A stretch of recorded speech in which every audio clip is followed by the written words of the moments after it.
IND AS 19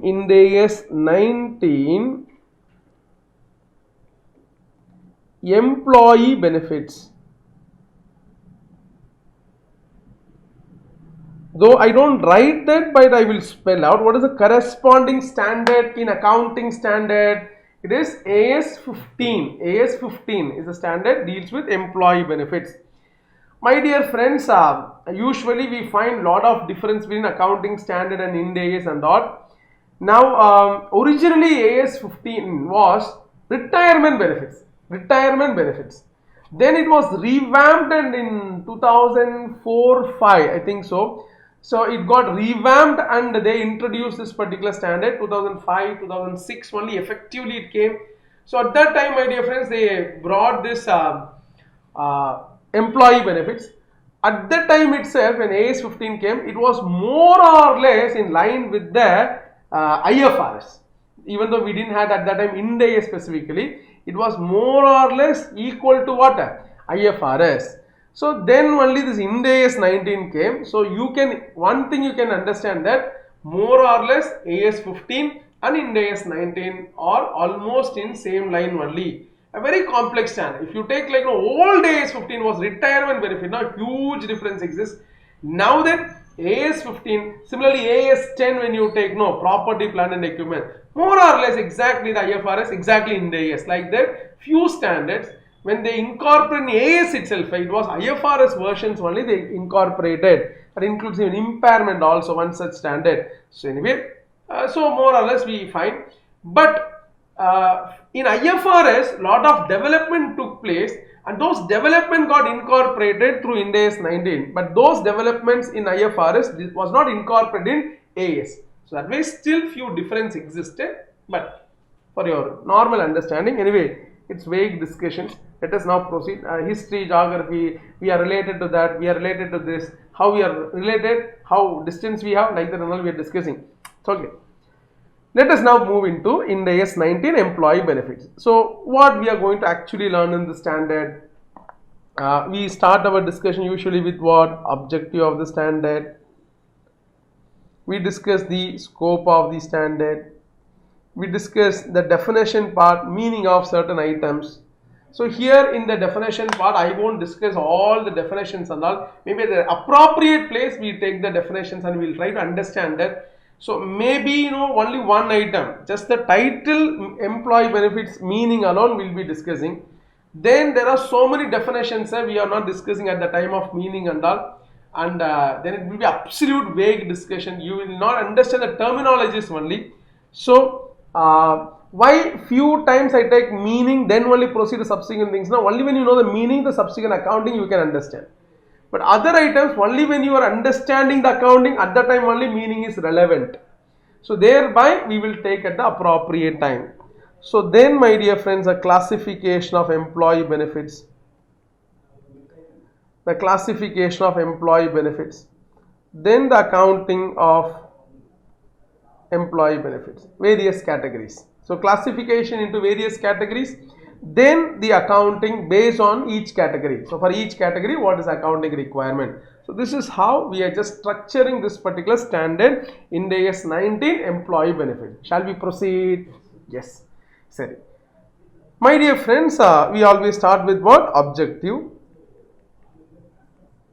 It prescribes what? So objective means what? Usually you can tell always objective of every standard. What is the content, broad content of the standard? So it prescribes the accounting and disclosures for employee benefits. So when the standards are titled that as employee benefit, so naturally it prescribes the accounting and disclosures for employee benefit. So the standard prescribes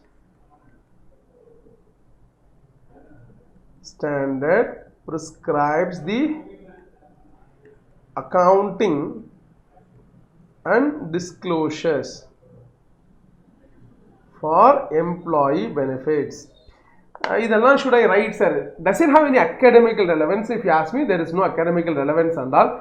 Professional, when you learn something, structured you should be learning. That is why we are doing the objective form. But can't you give that in the lecture support theory notes? Or negativity or laziness, at this time you don't bring in. Do write as much. I have in fact never advocated for even providing any smallest theory content also. I want the student to understand the concept, then write on their own. So maybe like I will simply I will discuss, then I will stand 10 minutes absolutely still, then you will write the notes from your understanding. This skill only I always appreciate. But then some students felt that, sir, at least some gist you provide, and that is only I developed, my dear friends. Okay, some gist, so that the major points at least students would not have missed, even if they have not written or taken leave, etc. For that purpose only the lecture support theory notes has been created. Otherwise, at the learning stage, as long as the examination in the writing form, at least once when you read, when the reading, try to understand something, novel, story, no problem, you need not take notes. Something you want to understand and retain for a long period, then when you read only, you should not take notes. That is what a good habit. So for that purpose only, we encourage, even if it is the vague part of discussion, it will be good that if you write. So that way, please don't have any laziness. Do not suggest me ideas like how to reduce your writing. So I don't advocate that. You should write, even if it is known words, known statement, you're always comfortable with the statement, write once. So have the writing skill. Keep the writing skill until you pass the exam, until the examination, until you pass the examination, because CA we can't tell. So thereby, if you have the right, after that you can scribble. What I am doing, you can scribble like, so only sign is required. Sign itself is a scribbling that you can do. But until you pass that, do not have dislike towards writing. Even if the slightest dislike, our vision, thoughts only will give lot of rewards for. So when you have dislike towards writing, examination also with that disliking you write, it doesn't work. So thereby have good love towards writing.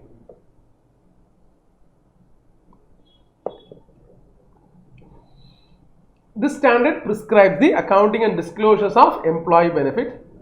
In the objective paragraph, the standard says the core accounting will be, my dear friends, employee benefits will be recognized as expense and liability. The core accounting, even though you will be having like prepaid asset, etc. and all, the core accounting in the objective paragraph explains that employee benefit is recognized as expense and also the liability. So expense when the services rendered, benefits consumed by the entity. So when the service is rendered which gives benefits to the entity, which was consumed by the entity, then that is booked as an expense. And liability when payments due, amount not settled, consideration not settled. For the benefit received, some consideration should be due. So that consideration not settled, and then it is recognized as a liability. The core throughout every components, expense, liability, either fully expense or a part of expense is shown as a liability. This is the core accounting requirements. In the objective paragraph it states, doesn't mean this is the only way to account the employee benefits. The core is what? Recognition of dash and dash, expense and liability in relation to employee benefits. Understood? Sorry. As far as scope is concerned, this standard is applicable to all employee benefits.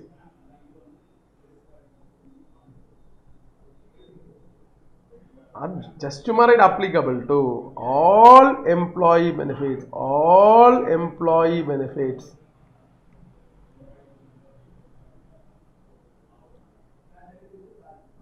except for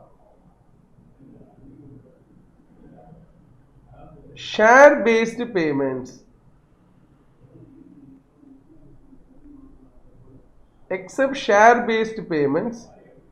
covered by IND AS 102, except share based payments covered by IND AS 102. So standard should be applied in accounting for all employee benefits.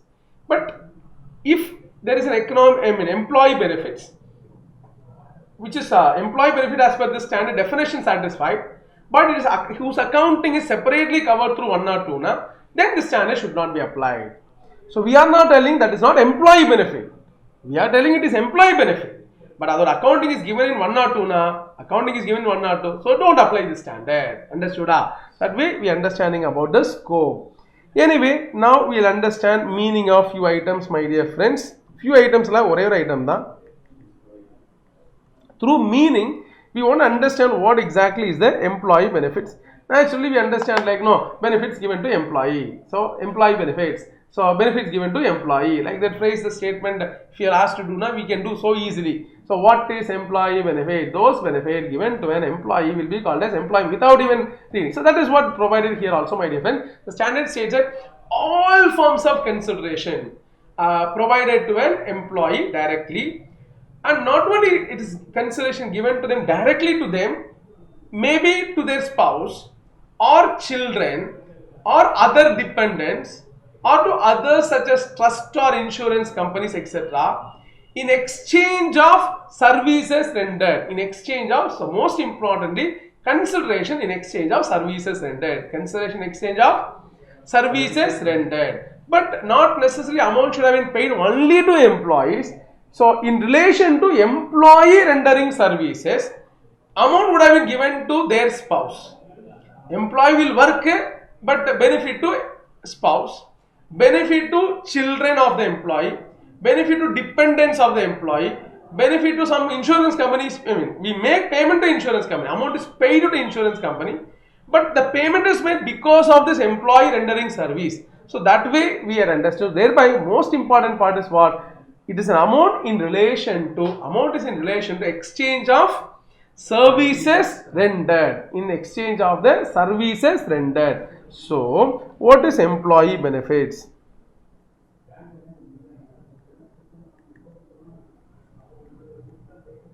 Employee benefits means what?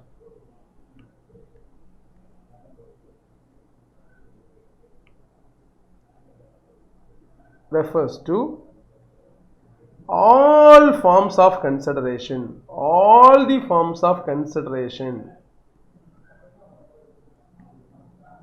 paid to an employee directly,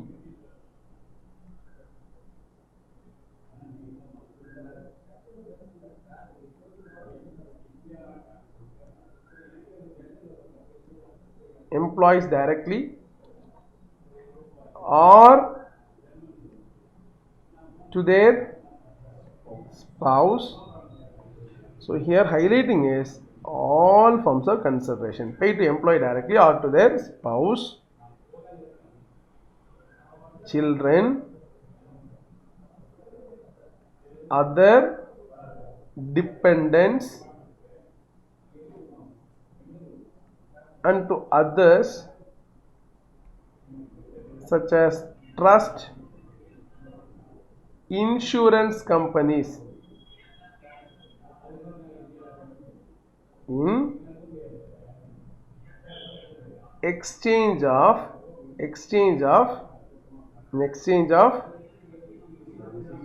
services rendered by employees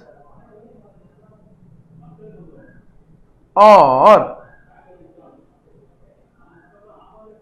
termination of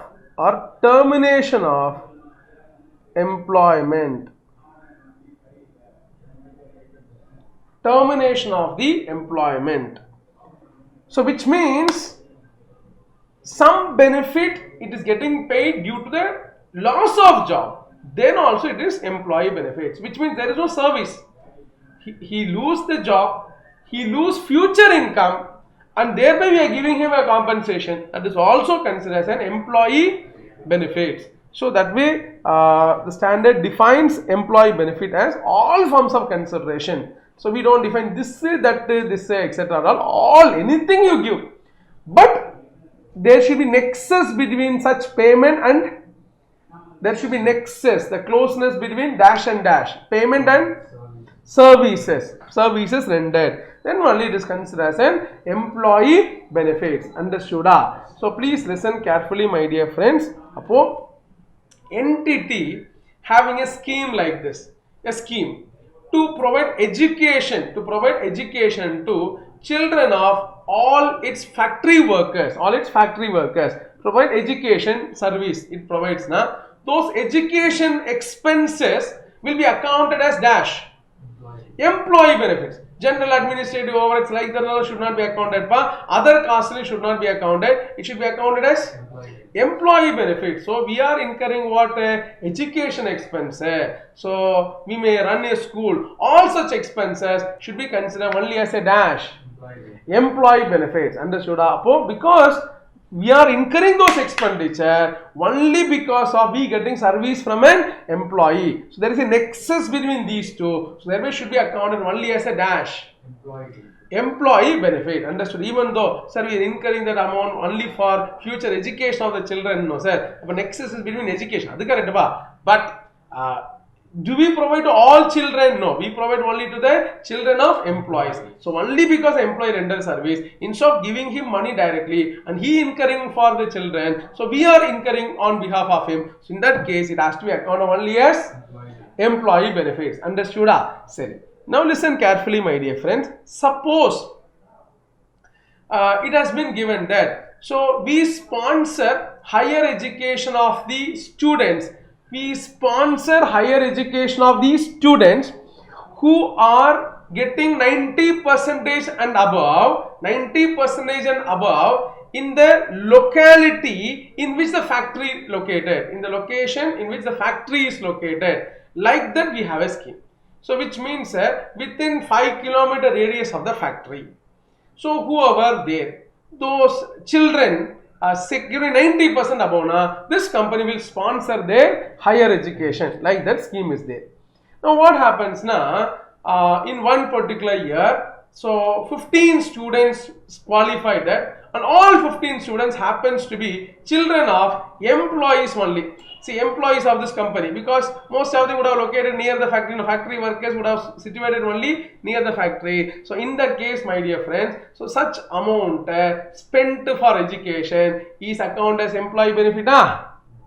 No, because the scheme is not devised in such a manner that it will be given only because of the employment nexus. So here what happened? Suppose 5 from outside also possible. Only thing is they didn't qualify. So thereby, my dear friends, in that case scheme is there. So there again here subjectiveness is involved. So we can create a proper, suppose we tell 1 kilometer radius and 1 kilometer radius, there is nobody live only except factory workers. Then indirectly it is given only to employees only.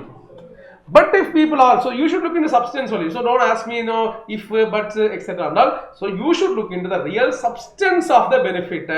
Is there any connect between the amount paid and the services received? So in the given case, if it is the general condition only, so 5 kilometer radius, those children securing 90% above, will sponsor. Now, employment link is generally not there, couldn't be established clearly.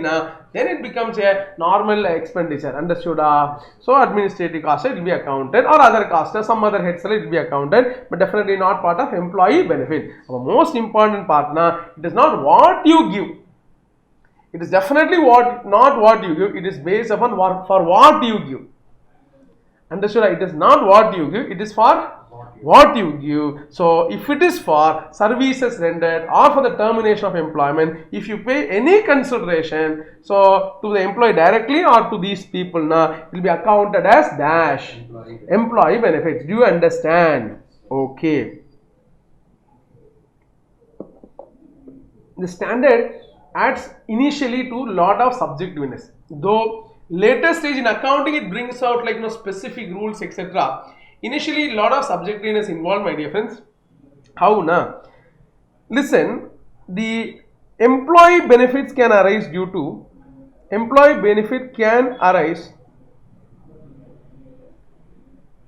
to legal obligation or constructive obligation.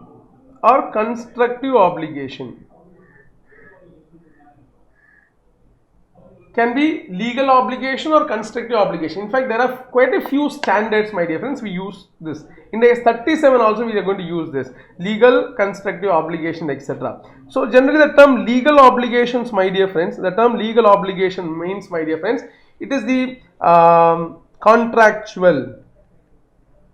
You entered into a contract with the employee and thereby it is arising. It is contractual. It is by the statutory requirement. Some law has been passed and the law requires this amount to be paid. Payment of bonus act, payment of gratuity act, like that acts are there, no. So because of that you are making payment, understood? Or maybe other operations of law. What is other operation of law? Court is ordering you to make the payment. So that is other operation of law. That is what we call as dash obligation. Legal obligation. Then you have constructive obligation. So again, AS 15 only legal obligation is covered. So but in the AS there are few standards discuss about this constructive obligation. An implied obligation need not be directed from external force. A constructive obligation which arises due to past practices. Again the same writing I will discuss at the time of IND AS 37, where I will not write, but you should be writing, you should be remembering this. So it is because of past practices. What is the past practices? Every Diwali, even though there is no contract, we used to give gift to the employees. Understood? So, and the practice is there na. Every time when the Diwali comes, people are like, no, always going to think, this time what company will give us? So, cracker or sweet halwa, like that we may always keep on visualizing what sort of gift they will be providing. So, sometimes they will give only halwa. Okay. So, past practices or published policies.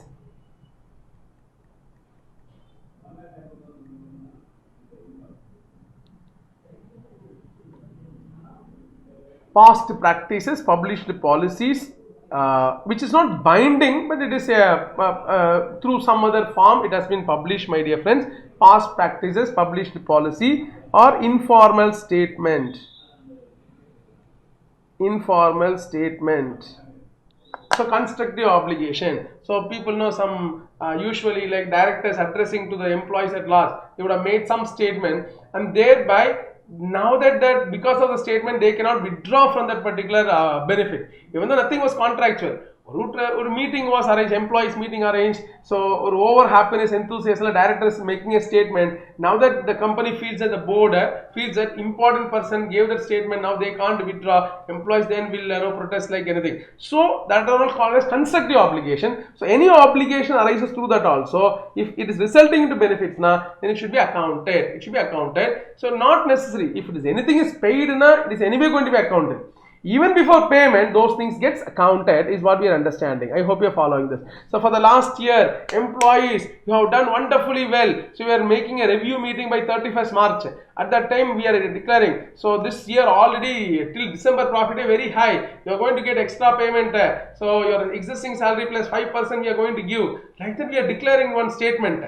So no legal binding and all. Like that one or meeting romba happy director told then it is what we understand as constructive obligation. Even though eventually that settlement will happen 9 months later, 1 year later and all, it is related to the current period. So current period only will be booking as expense. So obligation may be dash or dash obligation, legal or constructive obligation. Understood? So every time an employee retires, even though gratuity will be paid, bonus will be paid, or ex gratia 1 lakh will be paid. Like that a policy was there. Correct? So apart from these things, the employee or employees union expects that amount, then that will also be to be accounted over each year when the employee renders service. And that is what we call as a constructive obligation. Or gratitude or send off function director will come and used to give an ex gratia amount like that if it is going to be given. So that practice was there. Never it was written anywhere. So nothing like that, no told by legal. They can't enforce it and all. But we used to follow this. They expect it now. Then we will be accounting it every year considering that particular obligation. Understood? Yes, sir. Okay. So thereby, my dear friends, employee benefit can arise due to either legal obligation or constructive obligation. Subjectiveness is involved. Shall we proceed? Okay. So listen carefully, my dear friends. The standard states that it is applicable to, now the question arises, employee benefits, correct sir? Employee benefits, every consideration paid to exchange of services rendered by whom? Employees. Who is employee? A question will come. The standard is not discussing it, a separate comprehensive definition for the term employee. It states that the standard is applicable to all forms of employer-employee relationship. Simply it includes everything. It covers, it is applicable to all forms of employer-employee relationship. That includes, my dear friends, it could be the full-time employment, part-time employment. So it is not employee benefits now only for full-time. It is also for one person working for 8 hours. You are appointed 9 to 6 you should work. Okay, for that salary, employee benefits.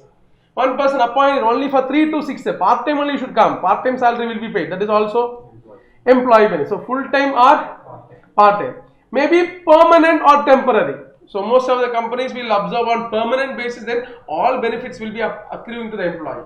Some people know what they will do. Many entities, that includes even ICA also. There are, I find that many employees now will be appointed only on temporary basis. Maybe some policy, I don't know, I can't criticize much about that, but I know personally there are few employees who are actually struggling, that is different. So, the point is when they are temporary employees, so much of benefits they are not entitled to. So, even though you are temporary, but still you can consider some consultants, some other charges, etc. So, that should also be accounted only as employee benefits. Understood? So, thereby, please you understand, my dear friends. So, it is either it is full-time or part-time. Whether it is permanent or temporary or casual basis, on-call basis. So as and when we require, we take their help, they will service and will pay benefit. That is also covered. Understood? So which means, so who is an employee should be on roll for these many. It is applicable. The standard is applicable to all forms of employer-employee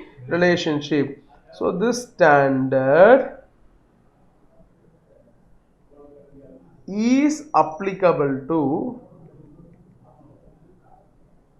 is applicable to all forms of employer-employee relationship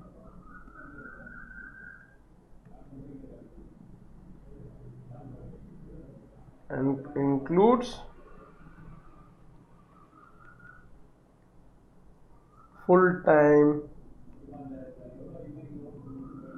part-time, full-time, part-time, permanent,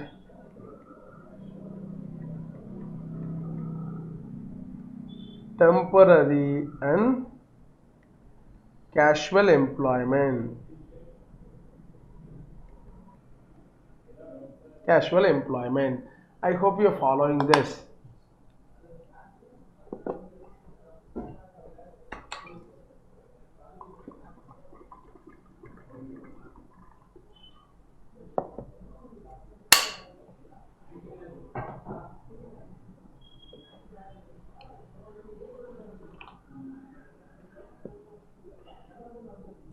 So the standard is applicable to all forms of employer-employee relationship. There is only one-liner inclusive definition about the term employee. As per the standard, the term employee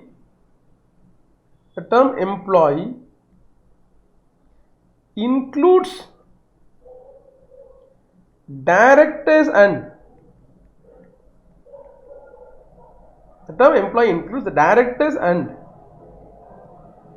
other management personnel. There is only a small one-liner inclusive definition, my dear friend. The term employee includes directors and other managers. When it is giving everything, now why should we specifically cover this now? Sometimes what happens, since there is no specific exhaustive definition for employee in the standard, and thereby you derive from somewhere else some source.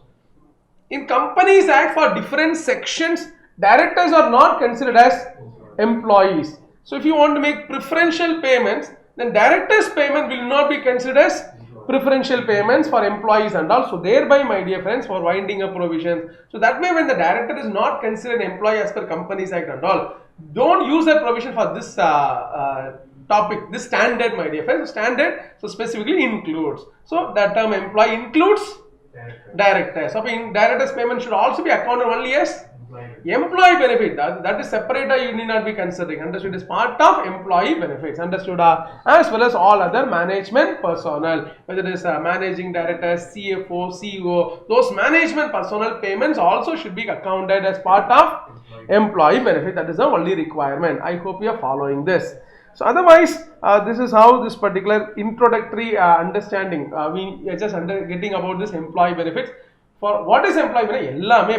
Provided it is services received and you are making some payment either directly or indirectly, and it should be connected to the exchange of the service, or it should be connected to what? Termination of employment. It should be either in relation to exchange of service or in relation to termination of employment. So shall we proceed further?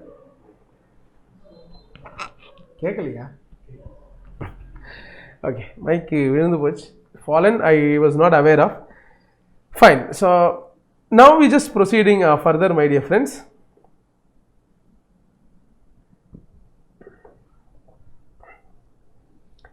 So meaning of those items over. So what we are now going to do is that we are going to understand about this classification of employment. The core requirement is accounting.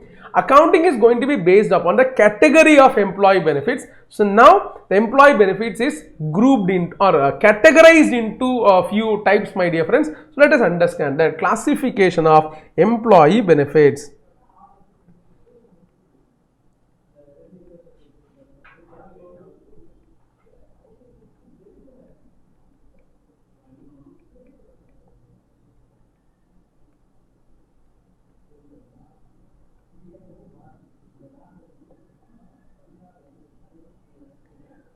So my dear friends, it is a classification of employee benefits. Classification of employee benefits. Now listen, my dear friends, this employee benefits is classified into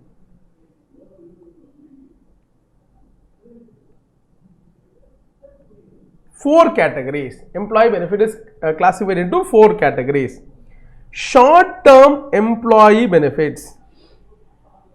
Short-term employee benefits. Short-term employee benefits. Post-employment benefits. Post-employment benefits. Other long-term employee benefits. And you have termination benefits. Termination benefits. Now, my dear friends, let us get at least a conceptual understanding, though the technical definition part we will discuss at the time of respective accounting. A very basic difference between or conceptual understanding of what are all these benefits. So you got four categories of benefits: short term, post employment, long term, term. This is the order in which it has been classified in the standard, my dear friends. Now, for getting better understanding of this employee benefits, I group these benefits into few categories, or it is like this: short term employee benefits, long term employee benefits. This is group. Another group is post employment benefits, termination benefits. Another group. So we have short term employee benefits, long term into one group, post employment termination into another group. Now when I have taken these two together in a box, which means what? So these two are similar, and these two, when I take in that particular another box, those two are similar. Then whatever you may think it is a similarity will be the difference between these two groups. So which means first we have similarity between these two items in each of the groups, and that similarity is going to be the difference between two groups. Too technical or layman's understanding. So my dear friends, see, short term and long term, Payments are expected to be made during employment. So what is this group? It is payments during employment, settlements, payments during employment, settlement or payments, settlement after employment is what we understand as the distinction between these two. So we understand the difference. Super. So these two are during employment and these two after employment. Expected settlement is during employment, expected settlement after employment is how we understand the difference between these two. I hope you are following. Okay, now listen carefully, my dear friends. So short-term employee benefits, long-term employee benefits grouped into one category, but they should be having difference, no? Similar, not same. So similar, that is why it is grouped into one category, but there should be some difference, no? What is the difference? It is this, my dear friends. It is expected settlement within 12 months. Settlement within 12 months. Here it is settlement after 12 months. So here it is within 12 months and for long term it is after 12 months. So that is how we understand a short term and long term differences. So how they are similar? How they are similar? They are similar because payments are made during employment. Now within 12 months it is short term and beyond 12 months long term. So we already discussed about the current and non-current classification. No, one of the primary feature is what we will be looking into this particular time frame within 12 months, beyond 12 months. That way we understand as it is short term, long term. I hope you are following. Similarly, my dear friends, what is post-employment? What is termination benefit? You can respond to me. So at your place. So post-employment and what is termination? You tell now. So similar I told. So how they are different? You tell. So what is the distinction post-employment and termination? So maybe at your place. Interactive class it would have been much better and I would have got definitely answers from you. And some would have got it correctly, some may definitely, I am telling you my dear friends, if you have not already come across the standard, you will definitely form a different opinion. Maybe you try to give me examples. So open your mouth, spell out, give me some examples, speak to the computer, speak to the mobile. So what is that example that you provide for post-employment? What is the example you provide for termination benefits? So my dear friends, I would say like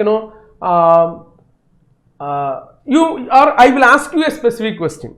Now you try to answer that. I feel, let me get a feel that you are answering. Gratuity, termination or post-employment,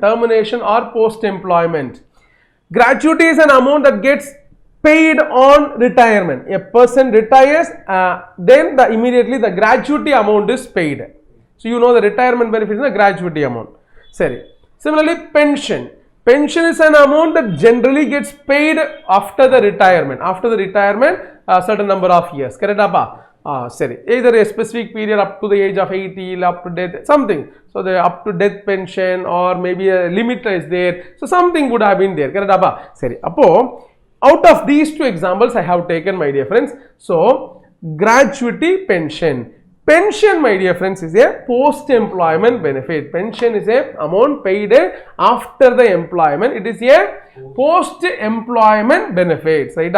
Gratuity, which is getting paid at the time of retirement, is a post-employment benefit. Is also a post-employment benefit. I am sure some students or maybe majority would have told or understood that as a termination benefit. Now when I ask the definition, some students in the classroom used to explain me like this. Said those amount that gets paid on the date of retirement is termination. And those amount get paid after the retirement is post-employment. Like that some would have already conveyed to me. Few would have already got the definition in their mind. Now to those people I will counter the question like this. So if so, you gave me example like this. Pension. I usually get the example. Pension is a post-employment because it is getting paid after the retirement, and the gratuity paid on retirement, thereby termination benefit. For those people, I will counter the question like this. Pension is commuted on the retirement date. On the retirement date, one employee or few employees commutes the pension. You know, commuting the pension, commuting now full amount they are getting now. It's I don't want pension later, or half amount I am commuting. Understood?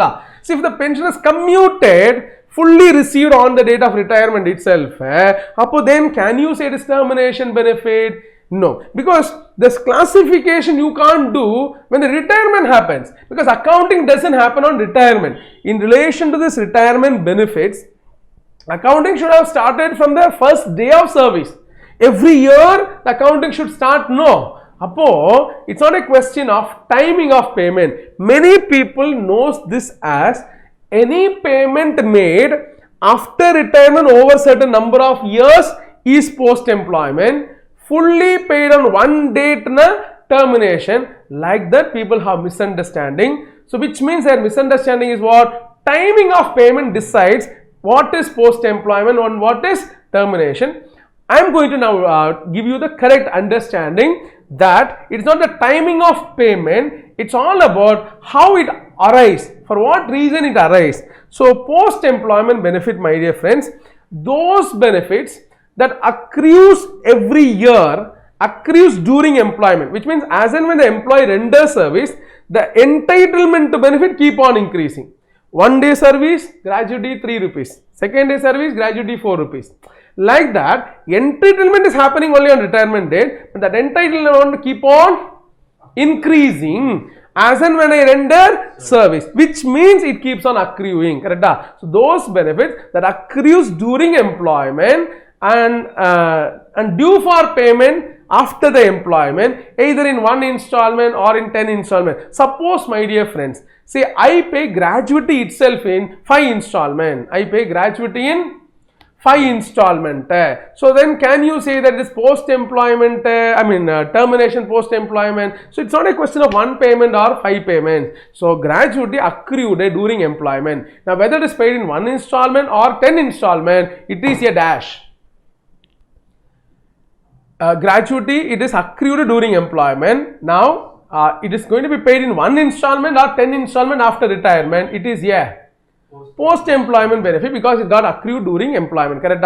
Sorry. One employee, retrenched, sent out of the job, dismissed, but we are giving a compensation of 5 lakhs.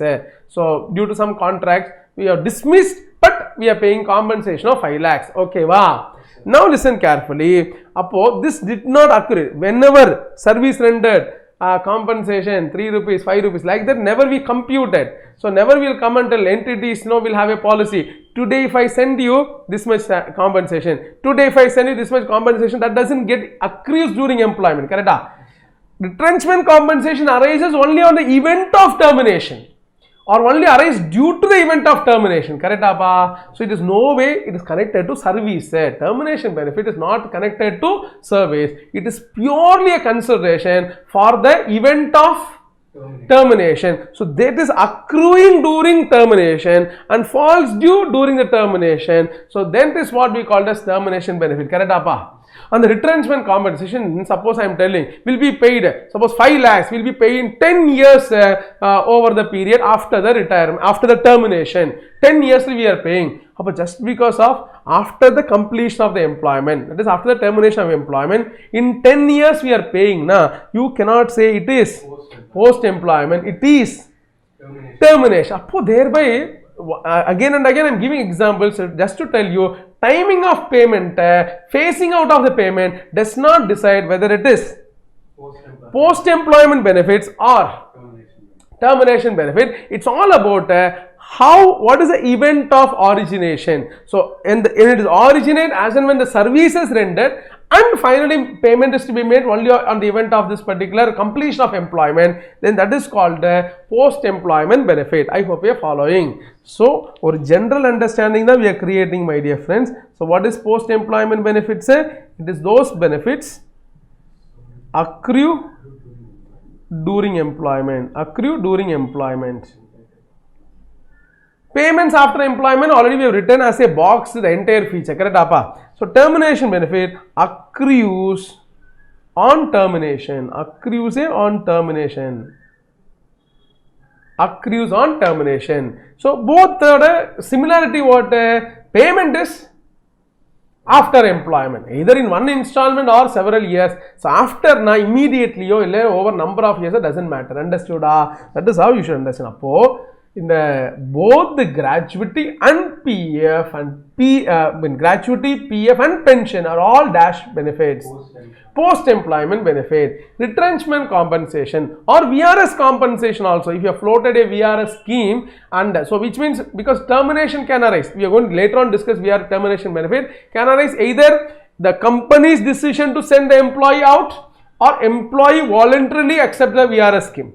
So in any way the retrenchment can happen, my dear friends. So thereby both will be considered only as a termination benefit. Correct? Either we are devising a scheme and he accepting it, or we are directly sending him out because of due to some contract breach, etc. So thereby in both the cases it is to be considered only as termination benefit. Understood? So this is how we getting an idea about or pakka understanding about this. About PF, pension, gratuity, whether paid in one installment or number of installments. So definitely be considered as dash post-employment benefit, because all those amounts got accrued during employment. So those were a part of the terms of the contract of employment. So that way we understand that as the post-employment benefits. Understood? So post-employment benefit and termination benefits. Shall we proceed? Okay.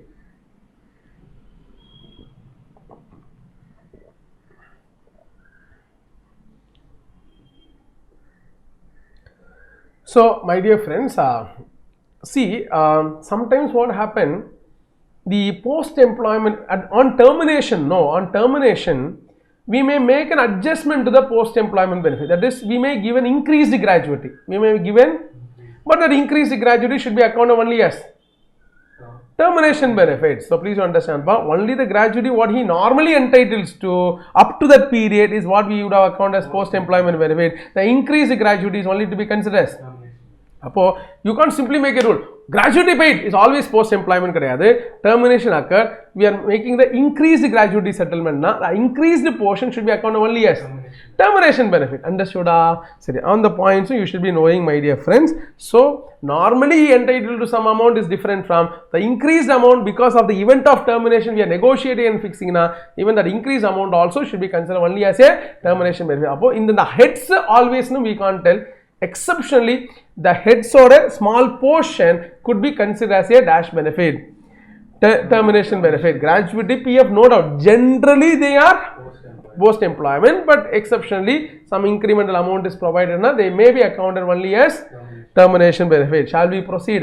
So we understood a basic meaning or a layman's understanding about what is short-term, long-term, post-employment and termination. Understood? Short-term and long-term are during employment. Short term and long term are during employment. Post employment and termination are after employment. But what is the difference between those two? One which accrues during employment, the other one is accrues on termination. Understood? Sorry. So about definitely what is your final understanding? Pakka clarity understanding. Timing of payment does not decide whether it is post-employment or termination. One installment, 10 installment, pension, so many installment, thereby post-employment, gratuity, one installment, thereby termination. No, it is not like that. It is based on what is accruing during employment and later on getting paid is post-employment. What is accruing, the event of termination is termination benefit. Understood? Okay, so that was felt convinced. Now proceeding, my dear friends. We are going to understand about accounting for one by one benefits. Now classification over, meaning you have understood a layman's approach. Now the further understanding about a technical understanding of these benefits, then and there when we discuss the accounting, my dear friends. So now we are going to discuss accounting for short-term employee benefits.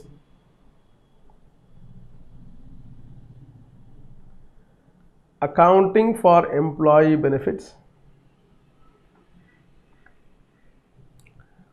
Under that, my dear friends, it is short-term employee benefits.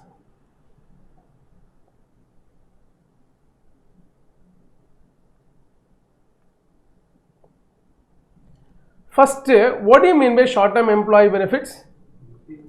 Refers to those employee benefits, employee benefit all consideration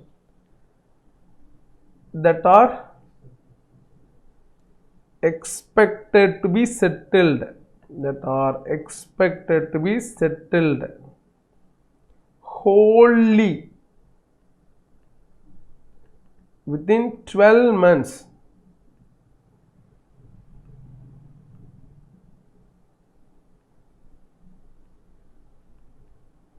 from the end of the annual reporting period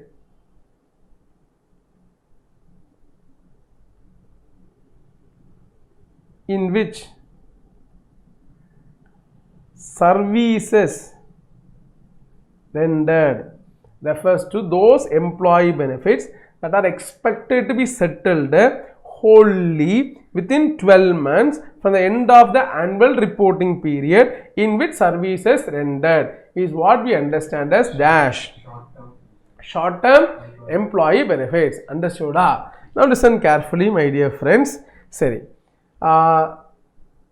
The short-term employee benefits, before I just take up the different components of short-term employee benefits as discussed in the standard.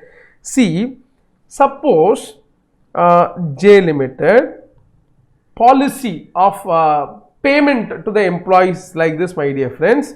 See, service rendered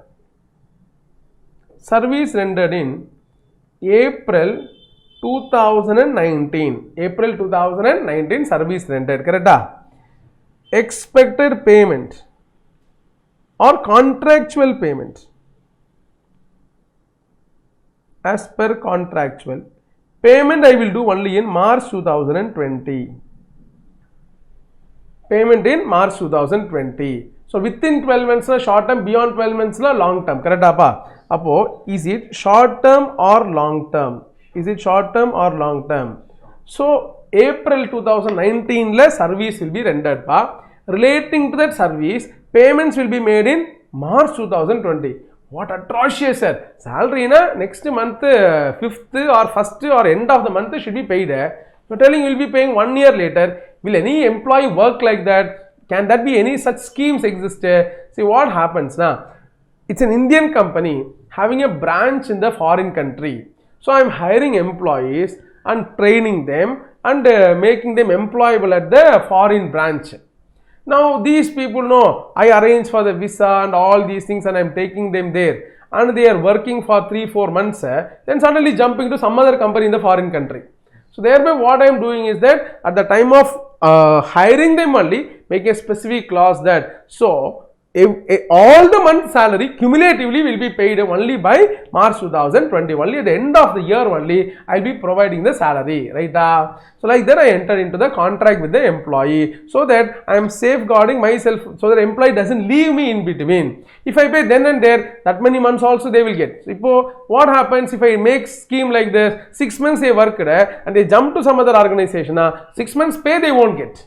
So which means then it will be very remote that they will jump unless I exploit them very heavily. Understood? So thereby, so like that scheme, contract can exist. I am telling you like this scenario possible because you might tell like this never scenario possible. Don't discuss only this example. Don't tell scenario possible. Okay. Appo it is short term or long term? It is short term only. So please understand, it is short term. So the benefits is payable within 12 months. Understood? Sorry. Listen, my dear friends.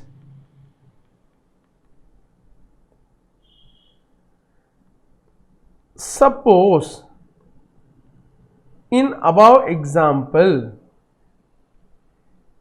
expected payment is March 2021 for the service rendered in April 2019. So whether the payment, my dear friends, employee benefits. So employee rendering service, I am going to give salary.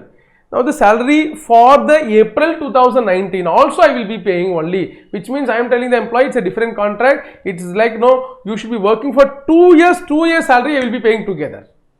It's a contract as of service for 2 years, 2 years service, so I will be paying, which means that sometimes what happen, the bonding may not be possible, or I may not be in a position to exercise the bond, stating that you should not leave, you should pay a compensation, and he leaves and he may not pay the compensation, court will approve in his favor and all. But indirectly I am tying him that I won't pay him salary if he is leaving immediately.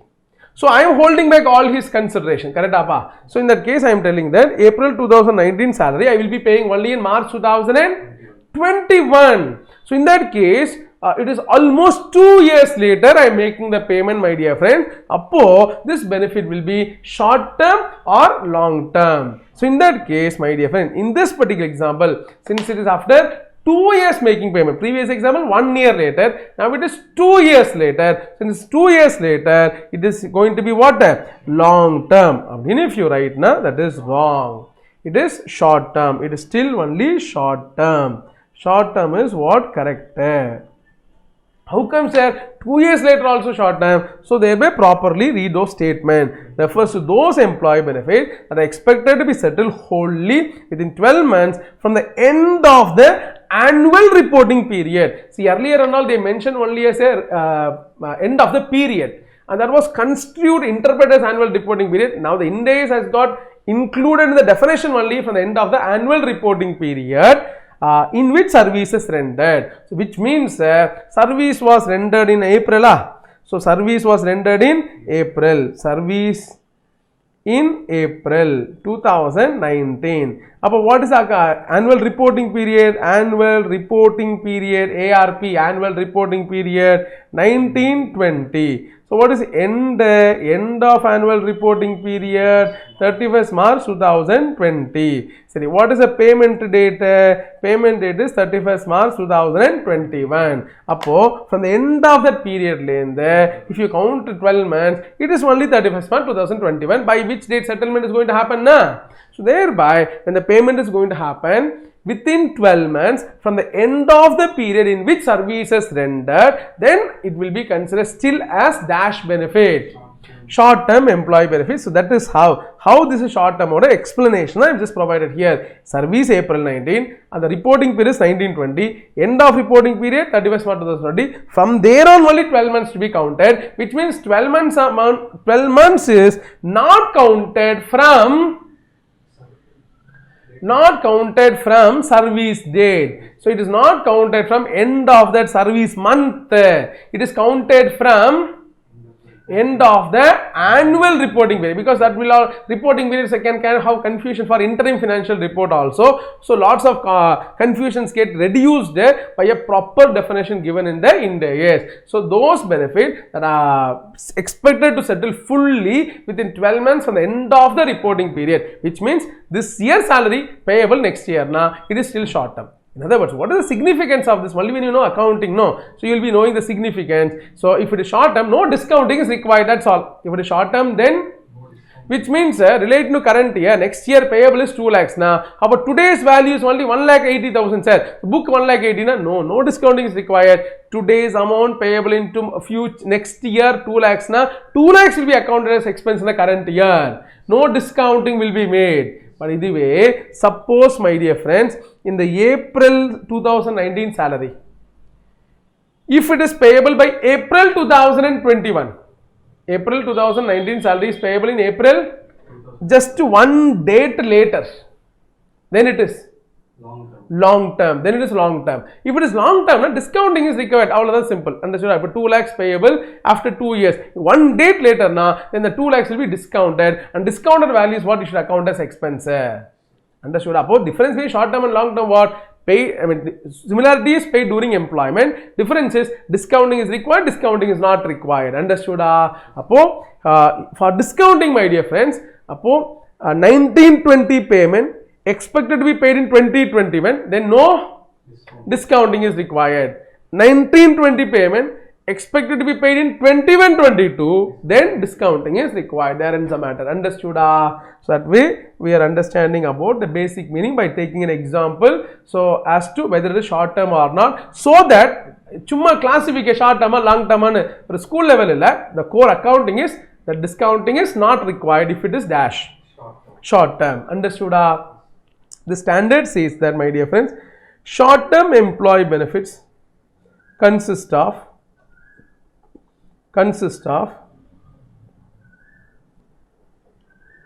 basic salaries and wages,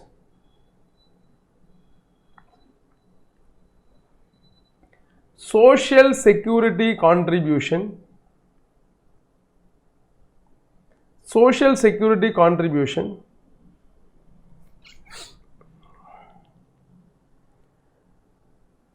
short term paid leave,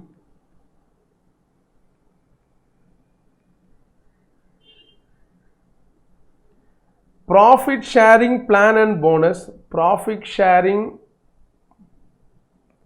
plan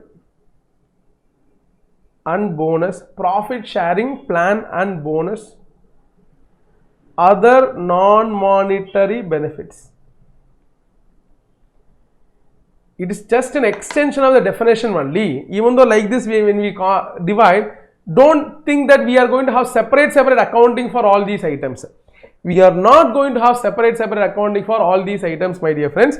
So short term employee benefits consist of basic salaries and wages, social security contribution, short term paid leave. So basic salaries and wages need not be explained. Social security contribution in the form of insurance payment, employee state insurance, ESI payments and all, because employee rendered service.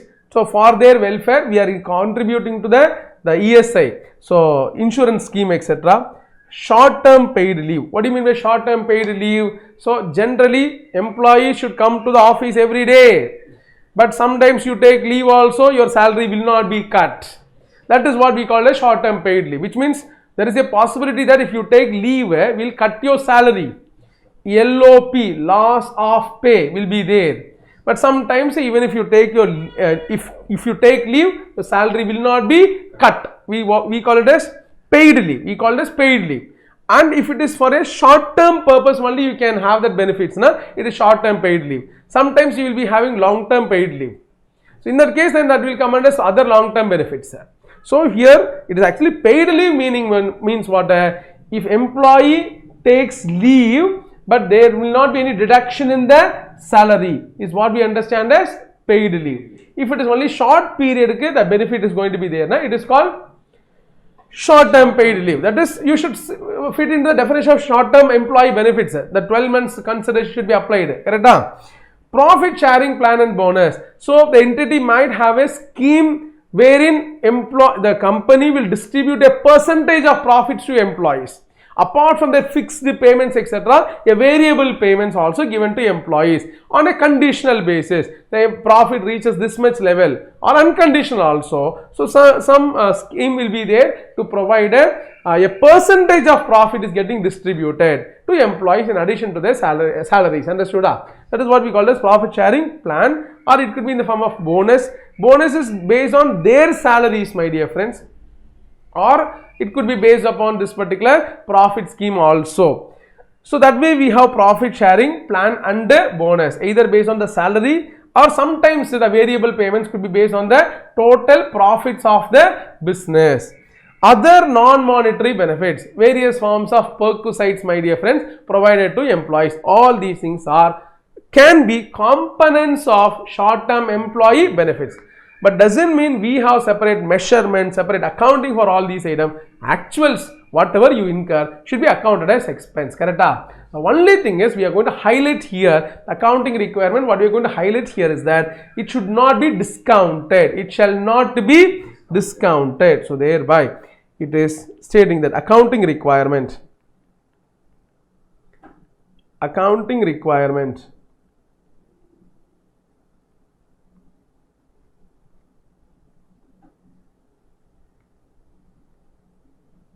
The undiscounted value of short-term employee benefits. Undiscounted value of short-term employee benefits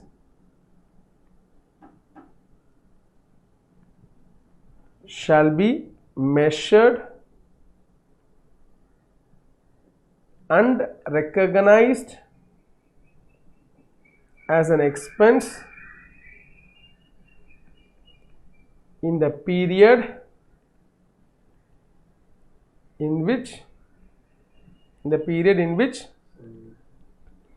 employees rendered service. Undiscounted value of short-term employee benefit shall be measured and recognized as an expense in the period in which employee rendered service unless unless it is required to be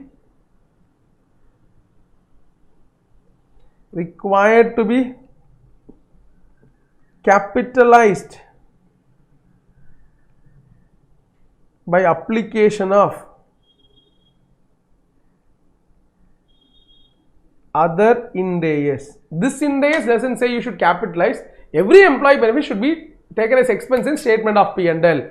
Every employee benefit should be recognized as expense in the statement of P&L. Every short-term employee benefit should be booked as expense in the statement of P&L unless it is required to be capitalized by application of other IND AS. IND AS 16 says that, so those employees directly involved in the PP construction should be capitalized, intangible assets should be capitalized, etc. So those standards says capitalized, now you should capitalize. If no standard says it should be capitalized, then it should be expensed in the P&L when the employee renders service, and it should be dash value, undiscounted value. So actual amount you find out, it shouldn't be discounted. That should be charged in P&L as an expense. Understood? My dear friends, expense due not paid will be recognized as a liability. Expense due but not recognized will be a liability. Consideration paid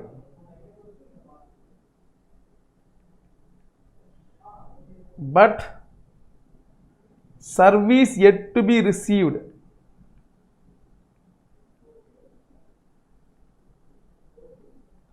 that is excess payment will be recognized as an asset. Consideration paid but service yet to be received will be recognized as an asset. When we write all these things, no, you should not think, IFRS, IND AS, no, 11th standard salary you have accounted. No, when the employee renders service, salary will be booked on accrual basis, and those amounts not paid is outstanding salary, is a liability. Suppose you paid for the next year, now itself, it is prepaid salary, it is an asset. So all these years you are accounting this. It's not something that you are accounting because of AS 15 or IND AS 19 or not. All these years you are accounting by applying a general concept called accrual concept. Accrual concept, salary is accounted based on accrual, and outstanding is a liability. Prepayment is an asset. Like that, based on the general accounting concept you are applying it. Now that you should tell, now outstanding salary is recognized because of IND AS 19, IND AS complied companies. Prepayment of salaries account as well in day sign. So these things so far nothing new. It's very elementary. 11th standard then so far you have learned nothing new, but you have a special principles. This is a principle for all the short term, not only salaries. Every components of short term will be accounted by applying this principle, but we have some special rules relating to short term paid leave. Then few conditions for profit sharing plan and bonus. Special recognition rules for short term paid leave. Some recognition of conditions for profit sharing plan and bonus, which we will discuss in the next class. Interesting part will come only in the next class, my dear friends. This is a vague elementary level discussion. So we have completed. The next class for substantial portion of the accounting part of other items we will discuss, right? So today we are just winding up the class. Good day. Thank you.